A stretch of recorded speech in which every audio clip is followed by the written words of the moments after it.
Let us open our Bibles this morning to Luke chapter 10. Luke chapter 10.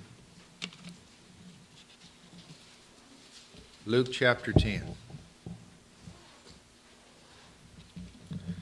Good to see all of you this morning. And I'd like to read a familiar scene, a familiar story, beginning in verse 38 of this chapter. Luke chapter 10 and verse 38. Now as they were traveling along, he entered a village, and a woman named Martha welcomed him into her home. She had a sister called Mary, who was seated at the Lord's feet listening to his word. But Martha was distracted with all her preparations. And she came up and said, "Lord, do you not care that my sister has left me to do all the serving alone? Then tell her to help me." But the Lord answered and said to her, "Martha, Martha, you are worried and bothered about so many things, but only one thing is necessary. For Mary has chosen the good part, which shall not be taken away from her." Have you ever been so distracted that it was hard for somebody to get your attention? Mm-hmm. You've been so focused on something that you're just doing this. You're doing 3 or 4 or 5 things at once, and they're going, "Hey, wait," and you're not quite paying attention to what they're saying. And that's kind of like what's happening in this story here. And the reason I love this story, this scene so much, is because it's one of those stories that kind of gives us, it kind of takes back the curtain into kind of an everyday life event of Jesus. Something that would happen to him during the day. It's not like the Sermon on the Mount where he goes to a mountain and speaks to a multitude of people. It's more like you're seeing a scene in a home about Jesus in his everyday life. But in this particular instance, there's something going on here where Jesus wants to teach a lesson in this everyday scene as we look at this. Now, we understand that Jesus was traveling to Jerusalem to attend the Passover feast, the Feast of Booths, the Feast of Tabernacles. And we learn in Luke chapter 9 and verse 51 that he had resolutely set his face towards Jerusalem. Not that he was going to the cross at that moment when he was going to the feast, but he knew where his destiny would lie. And he enters the home of Mary and Martha. And of course, we understand from other scriptures that this is also Lazarus' home, brother and sister's home. And they lived in this village of Bethany. Now, Bethany was about 2-3 miles from Jerusalem if you went east, around the Mount of Olives. You went behind the Mount of Olives down the road was this little village called Bethany there. And that's where Jesus would stay, usually in that village when he came to Jerusalem for the feasts and so forth. And so he's in the home here of Mary, Martha, and Lazarus, and we see a very familiar scene. Martha was busy preparing a meal. Now, I can't imagine if the Lord came to our house and we had to provide a meal for him, we would want to do the best we can, right? Wouldn't we? We'd want to do the best we can and give him our best, wouldn't we? That's what we would want to do. And I don't think Martha would have any less mindset in this. The Lord's in the house. And of course, it's not only the Lord, but probably the apostles as well. And so here's Martha trying to prepare this meal for the Lord, and probably those men that are with him, trying to get all of this prepared. And you can see why she gets frustrated. It's a human reaction, is it not? It's human. She's trying to get this together. She wants to get it together. She wants to provide for the Lord. The Lord is in her home. She wants to do for the Lord what she can do. But she sees her sister in the other room, if you will, at the Lord's feet, listening to his words, listening to what he has to say. And I can imagine she's too distracted to actually hear what the Lord was saying. Now, we don't know what the Lord was teaching, But evidently it was something here that was very important, because he tells that Martha that later on. And so he's teaching in the home. Martha's distracted, and she's got 50 things going through her mind. And here's Mary, her sister, who's supposed to be helping her, at the Lord's feet. Now, Mary, as we learn, is not being lazy here. That's not her intent. Her intent is to learn, and she wants to learn from the Lord. And so, as the teacher-student relationship, Jesus is sitting, she's sitting on the floor. As that's the way it was in that time. The teacher would sit in an upper place. The students would usually sit on the floor, or on pallets on the floor. And we see here that Martha gets frustrated, and she goes in there and she says, Lord, do you not care? She says there in verse 40, do you not care that my sister has left me to do all the serving by myself? Well, of course the Lord cares. But she's frustrated, isn't she? She's frustrated. My sister needs to be in here helping me with this, getting this ready. And she's frustrated with her sister, who she's frustrated with. So she doesn't address, notice she doesn't address Mary. Do you see that? Mary, get in here and help me. She didn't say that, did she? Lord, you tell her. Maybe insinuating that she had called for her sister many times. Maybe that was the case. Mary, come on in here and help me. Mary, come on in. Maybe. I don't know. But finally she had enough. Lord, she'll do what you say. Tell her to get up and help me to serve. Well, the Lord answers Mary. It's a very interesting way that he answers her. He says, Martha, Martha. See, she's still distracted. 50 things are going through her mind. She's not half hearing what's going on in there. She's wanting to get this meal prepared. And it's like he's going, Martha, Martha, Martha, Martha. You know, look at me. I got something to tell you. Martha, Martha. It's like trying to get her attention. Have you ever been in a situation where you've been so distracted that people have a hard time getting your attention? And they say your name 2 or 3 times. That's happened when I was a kid. That's happened before with me. What about you at home? Scott, Scott, Scott! Hey! Mama would say. Or Daddy would say. You know, we've all been in that situation. Even, you know, in places where we've been at work or something like that. Maybe in a project or something.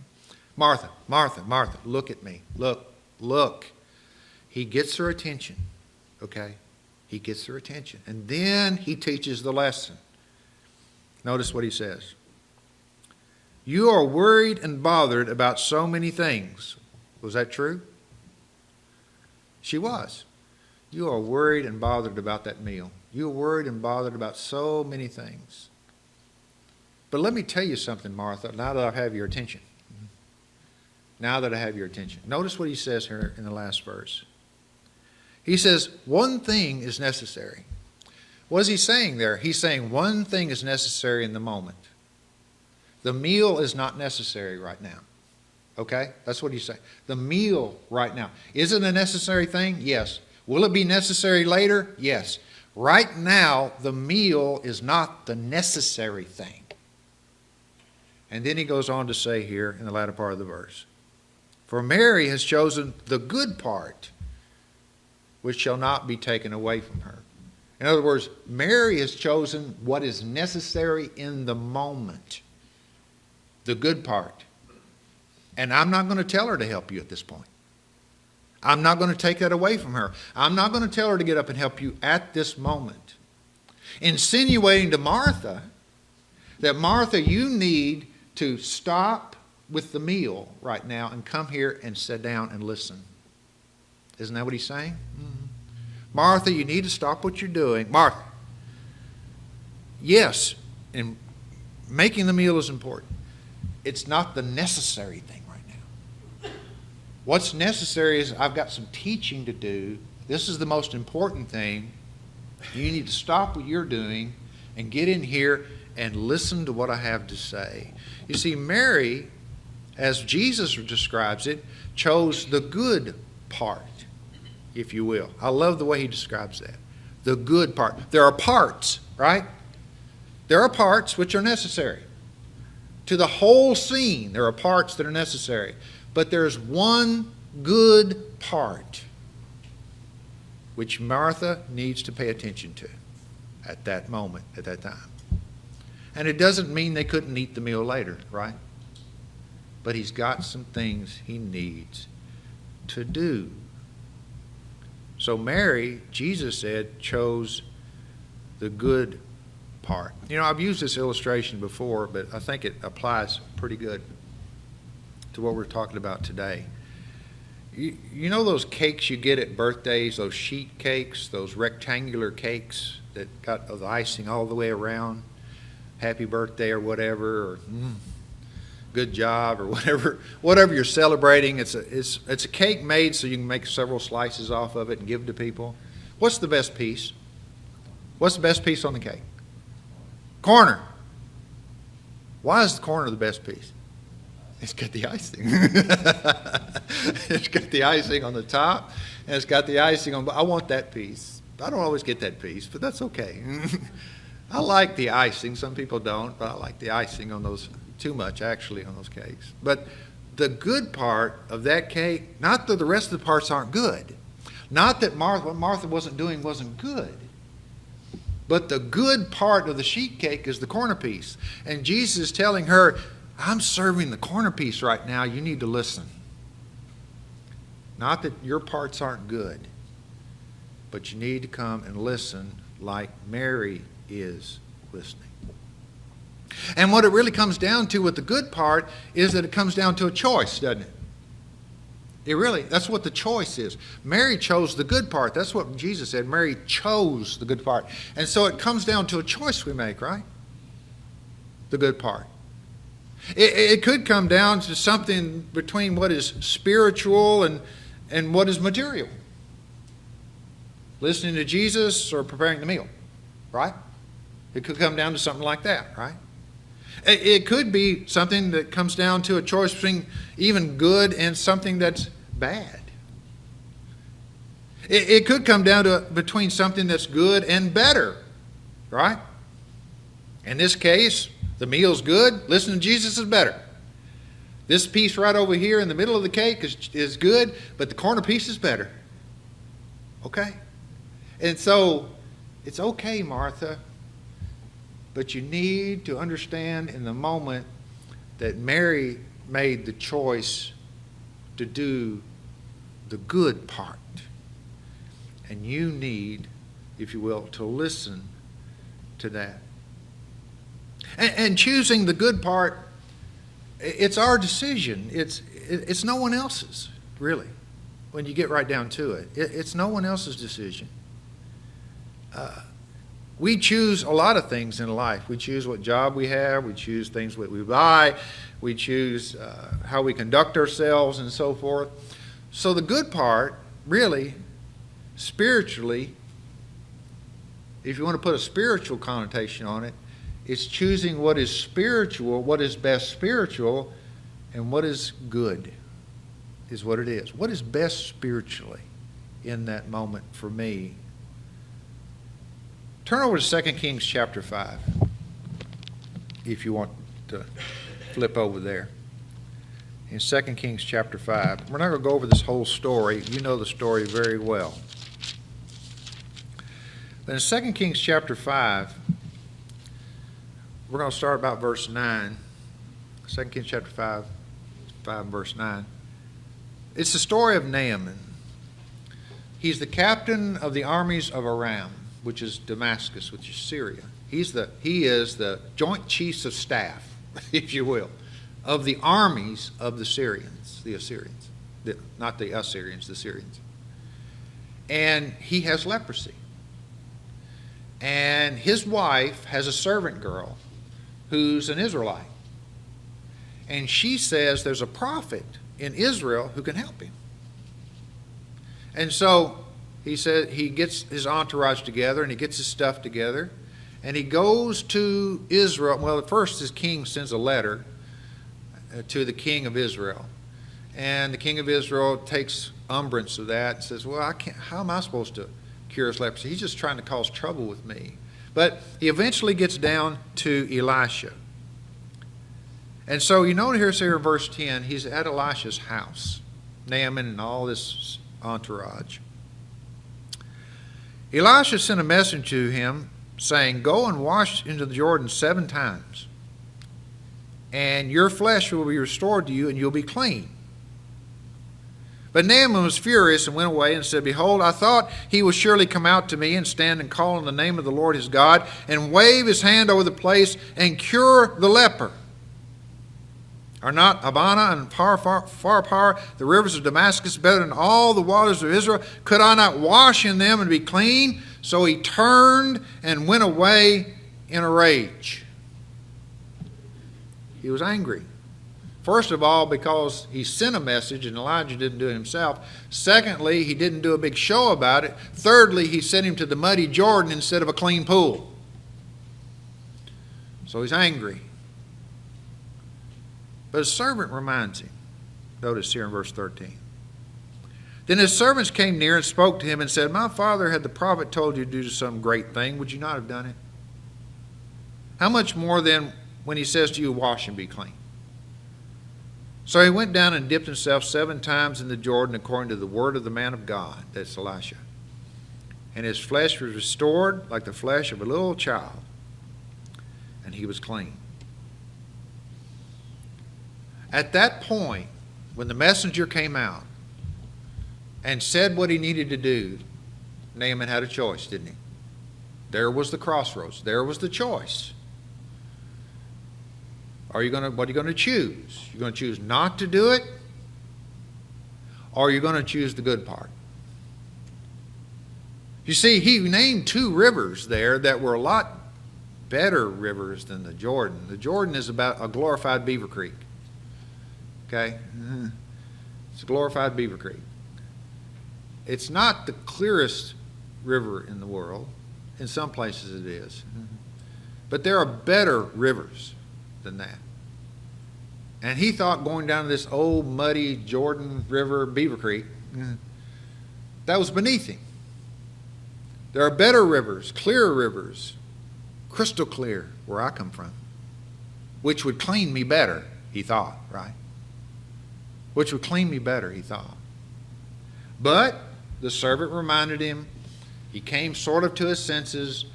And so he goes down to the Jordan River, and lo and behold, he dips 7 times, and what happens? The muddy Jordan River does what? It cleanses him of his leprosy. And the Bible describes his skin was like a baby's skin. Can you imagine a grown up with a baby's skin? Take him a long time to get used to that skin. Get those calluses back on those hands and everything. It didn't just take away the leprosy. It gave him brand new skin. Think about that. Think about that. And so here he is going down this muddy Jordan River. You know, sometimes choosing the good part is not always a pleasant thing. Okay? It's not always the wonderful and great thing, especially in the eyes of the world. Because in the eyes of the world, the Jordan was a muddy old river. In the eyes of God, it was a place of cleansing. So choosing the good part, the spiritual, following God, doing what he says, listening to him, is not always the most physically pleasant in the world. Think about the home of Mary and Martha. What would have been the most physically pleasant of that situation? Eat the meal, right? We're hungry, eat the meal. That would have been the most physically pleasant part, right? But she chose the spiritual, didn't she? Which was better, which was listening to Jesus. You think about the Christians of the first century and other centuries as well, who were basically given an ultimatum. Denounce Christ or we're going to throw you to the wild beasts. Think about that. Did you know and you see that choosing the good part is not denouncing Jesus and being thrown to wild beasts? So choosing the good part is not always a pleasant thing as far as the world's concerned, but is the great and glorious thing to where God is concerned. Choosing the good part can sometimes be a sacrifice on our part of what we want to do, like to do. It may cause us mental persecution, physical persecution. But as Jesus says, I'm not taking that away from her. I'm not telling her to help you because she's chosen the good part. She may be hungry. I may be hungry. You may be hungry.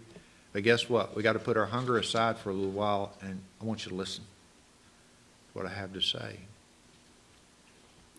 Turn over to Matthew chapter 19.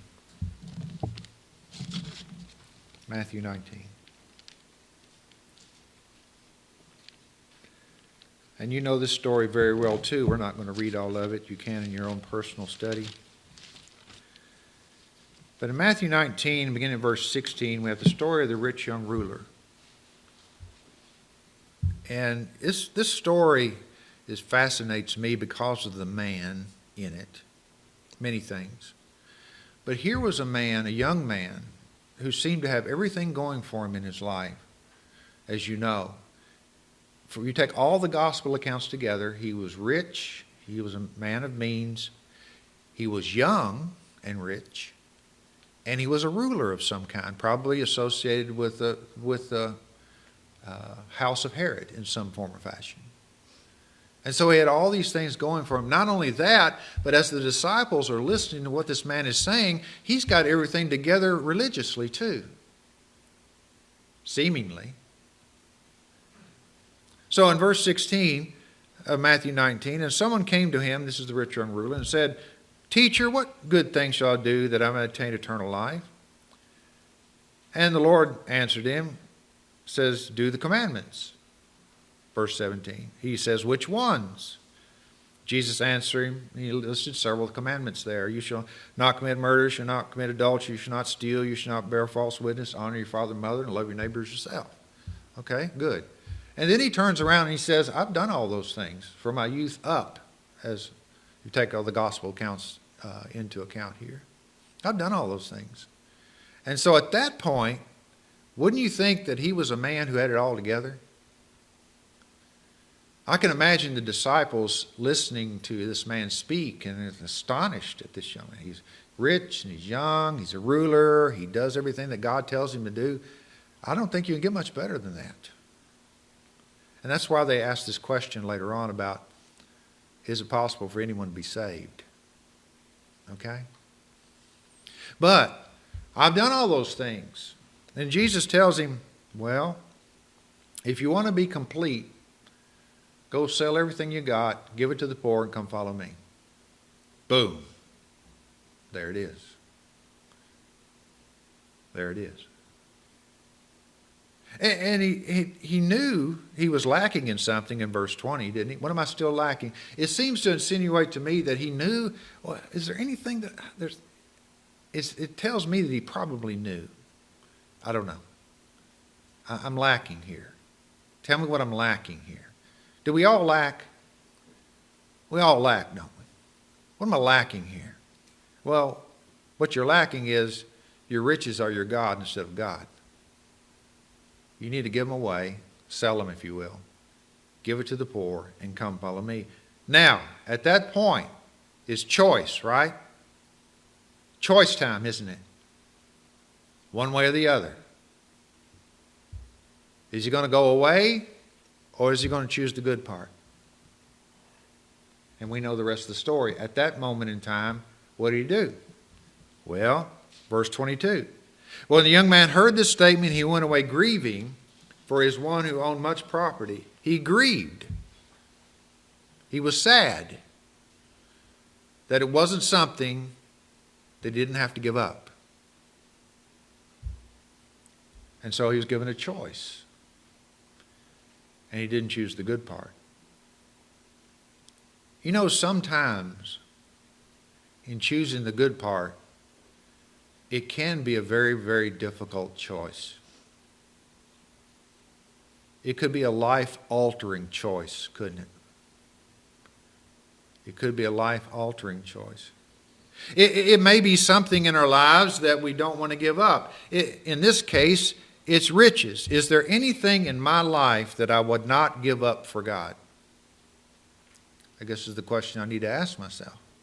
Is there anything in this life that I would not give up for Jesus? Only you can answer, and I can answer that question for me. You answer that question for you. And mull that over in our minds. And if it's something that I can't give up, then what do I need to do about it? Because choosing the good part can sometimes be a very, very difficult choice in life. I've been crucified with Christ, Paul says, and it's no longer I who live, but Christ lives in me. I've been crucified with Christ. My life is His. Is my life His? Think about it. Does my life belong to Him? Do the choices I make in my life have Him in mind first when I make those choices? Well, I've got this choice and this choice and this choice. How does each one of these choices affect my spirituality and my relationship with Christ? If it affects it negatively, then I don't need to make that choice, do I? Because I'm not choosing the good part, am I? Because choosing the good part is choosing the choice that Christ would want me to make. Does that make sense? So it's not always easy. Do you think it would have been easy for this rich young ruler to sell everything? It still wouldn't have been easy, even if he chose to do it, right? It wouldn't have been easy.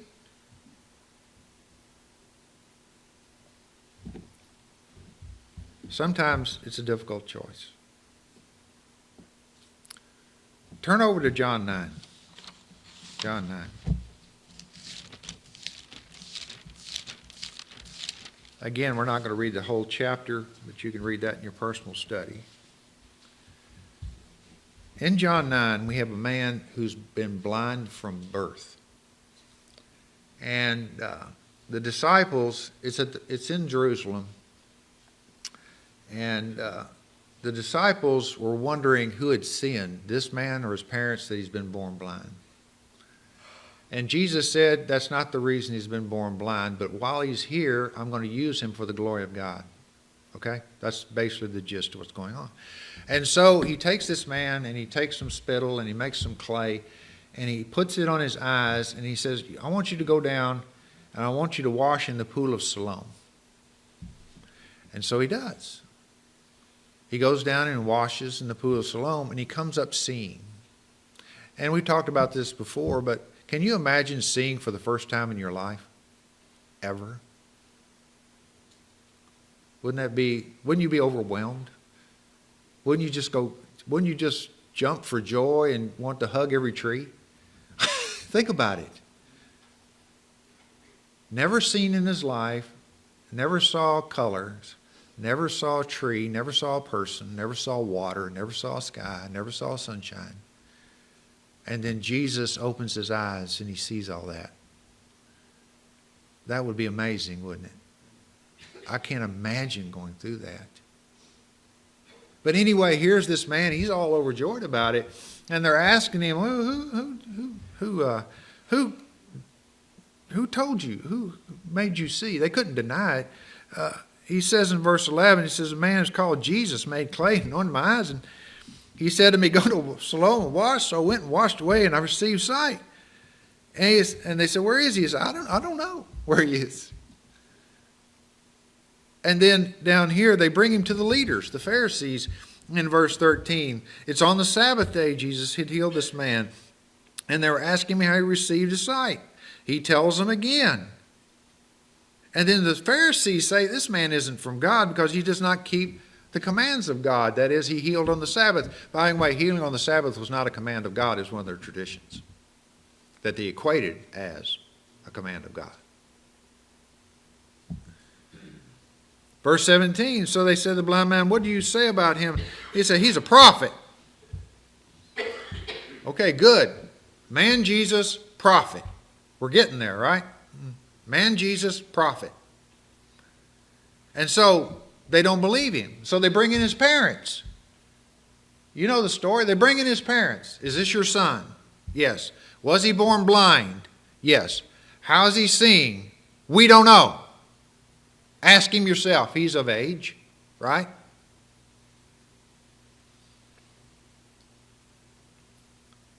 Verse 24. So a second time they called the man who had been blind and said to him, give glory to God. We know that this man is a sinner, that is, Christ. Don't give glory to Jesus, give glory to God. Not knowing that it'd be one and the same thing anyway, right? Verse 25. Whether he is a sinner, I do not know. One thing I do know. Right? One thing I know. I was blind, now I see. I know that.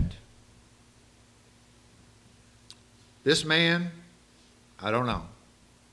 But I do know what he did. And I can see.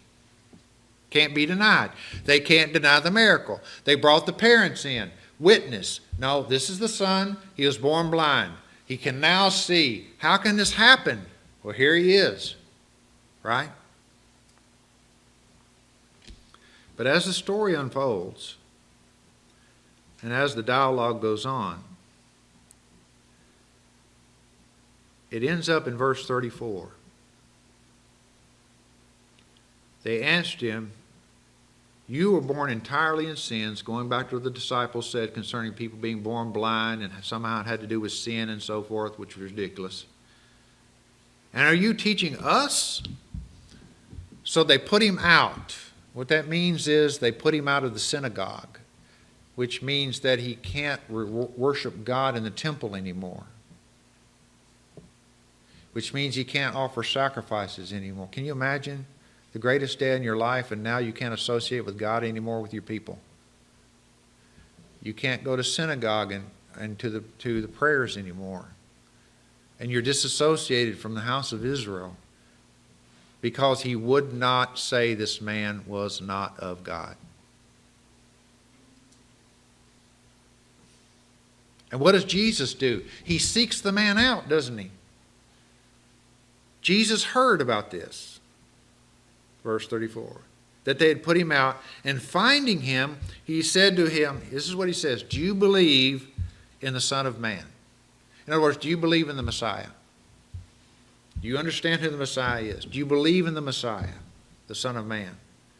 He answers in verse 36, who is he, Lord, that I may believe in him? Who is the Messiah? Who is he? Verse 37. Jesus said to him, you have both seen him, and he is the one who's talking to you. I love that. I love that. Jesus tells him, it's me. You talk about bringing a man back to hope. You talk about bringing man back to a place of joy again, because he had just been kicked out of the temple. He can't go offer sacrifices anymore. He can't step foot in there anymore to worship God because they won't let him. Because Jesus healed him of his blindness. And Jesus said, I'm the Messiah. It's going to be okay. Verse 38. And he said, Lord, I believe. And he worshiped him. He worshiped Jesus as he should. So what's the point? What about the good part? Well, having your sight back is definitely good, right? But having a Messiah is much more. And so sometimes choosing the good part, that corner piece, may separate us from family and friends and people. We don't want it, do we? Sometimes we have family members who maybe see us a different way, or friends who see us a different way, or maybe even people who don't want anything to do with us anymore because we follow Jesus and we try to follow him the best that we can. Jesus wanted to assure this man that he wasn't alone, that it was going to be okay. That's why this is one of the, he heard about the man. He seeks out the man to assure him no matter what they've done to you, it's going to be okay. No matter what that world does to you, brethren, it's going to be okay. Is it not? Because of the Lord that we follow. And if we follow him, no matter what else happens, he is the good part, is he not? Amen.